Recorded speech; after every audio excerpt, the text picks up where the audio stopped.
without further ado, let's move on to a little demonstration.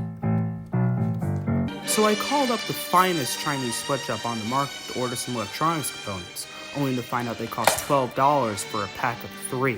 Thankfully, I have other means of obtaining them. So I set off and searched the part that I needed, only to discover a man on the side of the road who possessed it. I then very kindly asked for the part. He was reluctant at first, but thankfully I convinced him. I then took the part and set off on my way.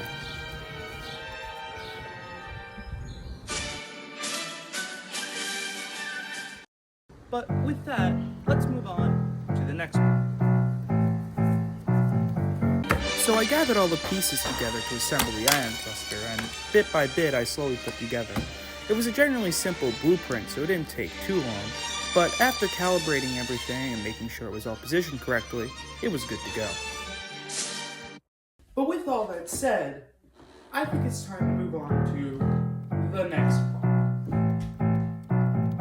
So after that little demonstration, I then set off in search of my next filming location, which hopefully wouldn't be very far from here.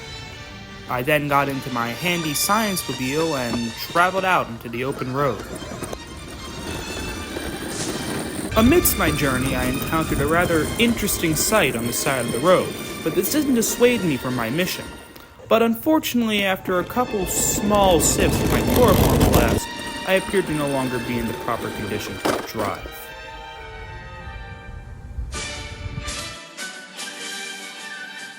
But with all that said, I think it's time we move on to the next one. I then started by calling back up the fine Chinese sweatshop that sold me the electronics components that broke after one use. I was noticeably disappointed in their response. Thankfully, though, I ordered a new pair of electronics components for another $12 that was soon to arrive.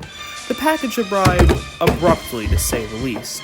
Turns out the Chinese sweatshop wasn't happy with my complaint.